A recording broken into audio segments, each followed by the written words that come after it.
ओम आदित्याय नमः। ओम भास्कराय नमः। राधे राधे।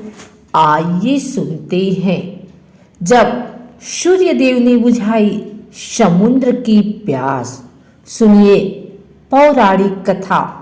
विषादग्रस्त समुद्र को देखकर सूर्य देव ने प्रश्न किया, हे रत्नाकर, आपकी यह दशा क्यों हुई?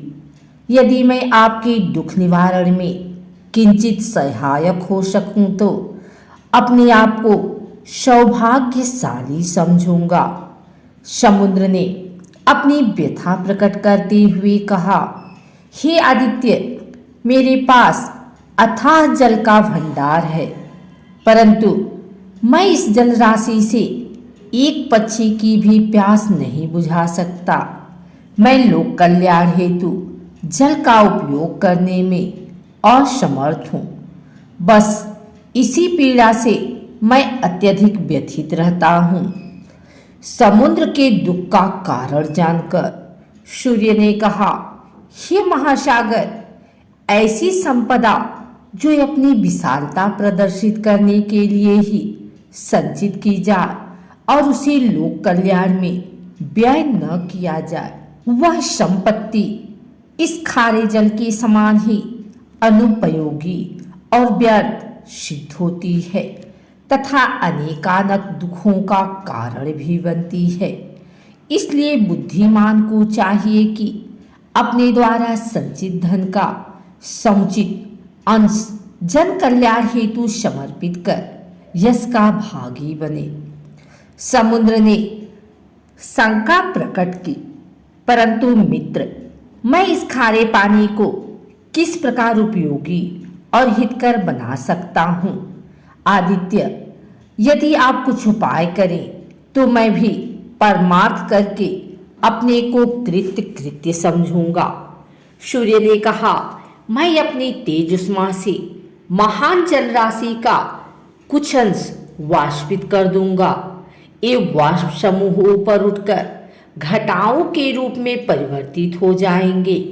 वायु के वेग से ये घटाएं सुदूर क्षेत्र में भिन्न भिन्न स्थलों से वर्षा करके धरती और समस्त प्राणियों को तृप्त कर देंगी। तुरंत ही दोनों ने मिलकर पवन देव को इस योजना की जानकारी देकर सहयोग के लिए प्रार्थना की। वह सहर्ष इस पुनीत कार्य में सहयोग देने के लिए तैयार हो गए। फिर क्या था, सूर्य ने प्रचंड गर्मी से समुद्र के जल को वाष्पित करना शुरू कर दिया। वाष्पकणों से निर्मित काली घनी घटनाओं को वायु में तीव्र गति से विभिन्न दिशाओं की ओर पहुंचाया। रिमझिम बारिश से प्यासी धरा की तृषा शांत हो गई।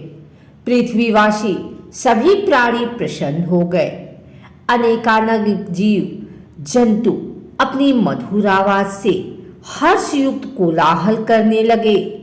वास्तव में वह कोलाहल मात्र न होकर अपने जल प्रदाता के निमित्त कृतज्ञता ज्ञापन और उसका यशगान था। नवाकुरित पौधों से सारी वसुधा हरी भरी हो गई। शुष्क सरोवर जल से परिपूर्ण हो गए। नदियां पर्याप्त जल संपदा से उफनने लगी और अपनी कृतज्ञता ज्ञापित करने के लिए तीव्र गति से दौड़ पड़ी।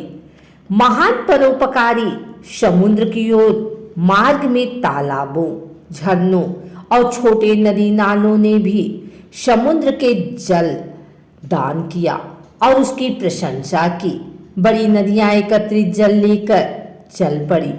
मीठी जल राशि का विशाल भंडार ले जाकर नदियों ने परोपकारी सागर को सर्वस्व समर्पित कर दिया। मीठी जल से संतृप्त उस महासागर को तब कितना संतोष और शांति मिली, यह उसके सिवा और कौन जान सकता है। सूरज ने देखा कि समुद्र के जल स्तर में रत्ती भर की कमी नहीं आई थी और न ही स्वयं के तेज में। इस कार्य में सहयोगी हवा भी शोधी महक से सुरभित हो गई थी। अगर आपको हमारी वीडियो अच्छी लगी हो तो इसे लाइक करें, कमेंट करें, शेयर करें। हमारे चैनल को सब्सक्राइब करके बेल नोटिफिकेशन ऑल पर सेट कर लें ताकि आगे आने वाली वीडियो सबसे पहले आप तक पहुंच सके। धन्यवाद।